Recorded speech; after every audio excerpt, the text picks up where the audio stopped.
ટીમની ટીમ સાથે જોડાય છે તેમની પાસેથી સમગ્ર હકીકત જાણવાનો પ્રયાસ કરીશું કે રાજુ કરપડાએ આમ આદમી પાર્ટીમાંથી શું કામ રાજીનામું આપ્યું અને કયા કારણો છે તે આમ આદમી પાર્ટીમાંથી છૂટા છે 5 વર્ષ સુધી. રાજુભાઈ, આમ આદમી પાર્ટીમાંથી આપણે રાજીનામું એની પાછળનું કારણ શું છે? મેં પહેલાં જ કહ્યું કે બે રાજકીય પાર્ટીઓની લડાઈમાં ક્યાંક ને ક્યાંક જે ખેડૂતોના કામ થવા જોઈએ એ નથી થતા. જે પાર્ટીના ભરોસે 2021થી 25 સુધી કામ કર્યું ત્યાં ક્યાંક એવું દેખાય છે કે ખરેખર માત્ર પોલિટિકલી વાતો છે. સ્વાભાવિક છે, કોઈ બી પાર્ટી હશે તો એવી જ અપેક્ષા રાખે કે કેમ કરીને પાર્ટીને ફાયદો થઈ શકે. અમે પણ ઈચ્છતા હતા કે મારા નામથી કેમ કરીને પાર્ટીને આપણે ફાયદો અપાવી શકીએ. મુદ્દાની વાત એ છે કે ક્યાંક ને ક્યાંક જે ખેડૂતોના મુદ્દાઓ છે તો આમ આદમી પાર્ટીના પ્લેટફોર્મ પર રહીને હું કામ કરું છું તો આમ આદમી પાર્ટીને જશ મળી જશે. આ સત્તા પક્ષને ખટકતું હોય, જશ ખાટવો એ આમ આદમી પાર્ટીની ઈચ્છા હોય. આમ આદમી પાર્ટીને જશ ન મળે એ સત્તા પક્ષને ખરેખર સત્તા પક્ષ એવું ઈચ્છતું હોય તો જશ ખાટવો અને જશ ન મળે એની લડાઈમાં ખેડૂતોના મુદ્દા ભટકી જાય છે. અમારી વાત એટલી છે કે 2018થી 21 સુધી હું બિન રાજકીય ખેડૂતોની લડાઈ લડતો. મેં એ વખતે 3 વર્ષ ખેડૂતોને પાક નુકસાનનું વળતર અપાવ્યું. પ્રધાનમંત્રી ફસલ બીમા યોજના અંતર્ગત પણ વળતર ઘણું બધું અપાવ્યું. હાઈ ટેન્શન લાઇનના મુદ્દે, જમીન સંપાદન મુદ્દે એ વખતે પણ લડતા. સિંચાઈના પાણી અપાવવામાં સ્કાવરવાલ ખોલાવી અને 21 ગામના તળાવો મૂળી તાલુકાના ભરાવા, આ તમામ કામ તે દિવસે પણ કર્યા છે. તો ક્યાંક ને ક્યાંક મને એવું લાગે છે કે આ પ્લેટફોર્મ પર હવે એ લેવલ છે કે આમ આદમી પાર્ટીનો ટેગ લાગ્યા પછી ક્યાંક ને ક્યાંક ખેડૂતોના કામ છે એ રજૂઆત કરવા જાય તો સ્વાભાવિક છે મારી રજૂઆતનો લાભ પાર્ટી લેવાના પ્રયત્ન કરે. તો આમ આદમી પાર્ટી વિપક્ષમાં છે, એને ફાયદો ન મળે કે એને લાભ ન મળે કે એને જશ ન મળે, એની સત્તામાં રહેલી પાર્ટી નોંધ લેતી હોય. આ બેની લડાઈમાં અમારા ખેડૂતો ભોગ બને છે. ક્યાંક ને ક્યાંક આ બે લડાઈમાં ખેડૂતોની દિવાળી જેલમાં થઈ હોય આવું મારું સ્પષ્ટ માનવું છે. મારી વાત એ પણ છે કે જે પાર્ટી પર ભરોસો રાખી, વિશ્વાસ રાખી અને મારી સાથે હજારો ખેડૂતોને લઈને હું એ જગ્યા પર ગયો તો ક્યાંક મને એવું લાગે છે કે એ જગ્યા પર મારે હું ઊભું ના રહેવું જોઈએ.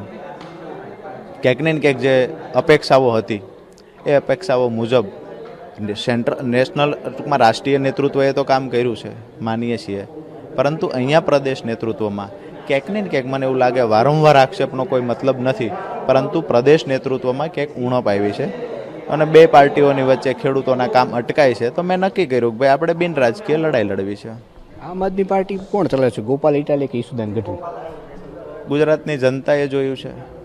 હું તો એ માનું છું કે ઈસુદાનભાઈ ગઢવી છે, એના તમામ લોકો સાથે સારા સંબંધો છે.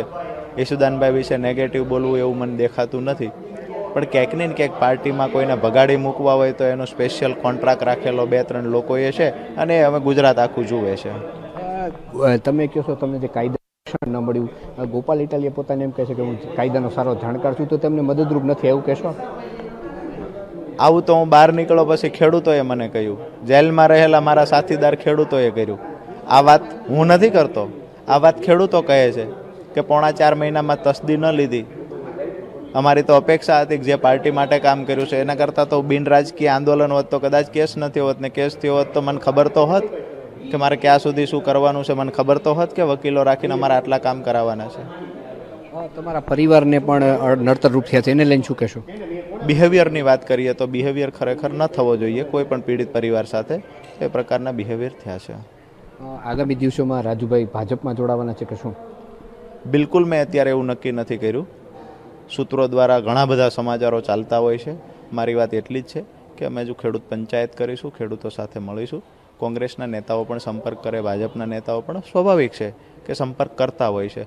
હજુ આવો કોઈ નિર્ણય લેવાયો નથી. ભૂતકાળમાં પણ કોઈ સાથે મળવાનું નથી થયું, મિટિંગ નથી થઈ અને નિર્ણય નથી લીધો. આવનાર સમયમાં ખેડૂતને મળીને જોશું, પણ અત્યારે અમુક સમય સુધી તો ફાઇનલી અમે બિન રાજકીય લડાઈ લડવાના છીએ. કોઈ વિચાર પાર્ટી સાથે જોડાવાનો નથી. જો જોડાવવું હોત તો અમે પહેલાં પણ જોડાઈ શકતા. જો જોડાવવું હોત તો હળદર કાર્યક્રમ પહેલાં જોડાઈ શકતા, નીકળીને તરત જોડાઈ શકતા, પણ કોઈ પાર્ટી સાથે નથી જોડાવું. આજે આમ આદમી પાર્ટી સાથે 5 વર્ષ સુધીનો સફર જે અમે કરી છે તો સારી વાત છે. પાર્ટીમાં ક્યાંય પણ નાના મોટા પેલું કોઈને અમને મદદ કરી હોય, કોઈને અમારાથી ક્યારેય કાંઈ બોલાણું હોય તો આપના માધ્યમથી એ લોકોની ક્ષમા માંગીએ છીએ અને આવનાર દિવસોમાં ભગવાન એમને પણ સુખી રાખે અને અમે ખેડૂત આંદોલનો મજબૂતાઈથી કરશું એ વાતની ખાતરી આપું છું.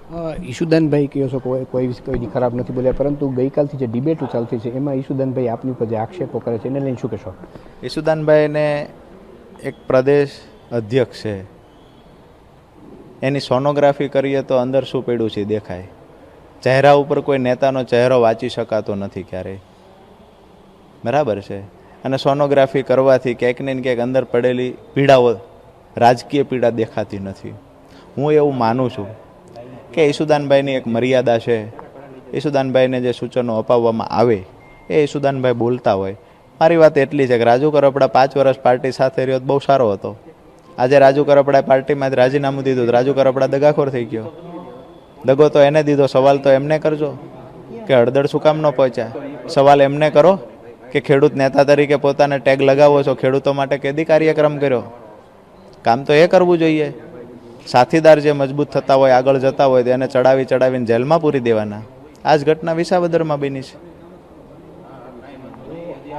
રાજુ કરપડા જેમણે કહ્યું કે મારી સાથે જે પ્રદેશ કક્ષાએ છે તે અન્યાય થયો છે, રાષ્ટ્રીય સંગઠને મારી સાથે મજબૂત ઉભું રહ્યું છે, પરંતુ જે નિર્ણયો લેવા જોઈએ તે યોગ્ય રીતે લેવાયા નથી. આગામી દિવસોમાં કોઈ પક્ષમાં જોડાઈશ કે નહીં તે આવનારો સમય જ કહેશે. કેમેરામેન રવિ ચાવડા સાથે રવિ મોટવાણી, TV 13, રાજકોટ.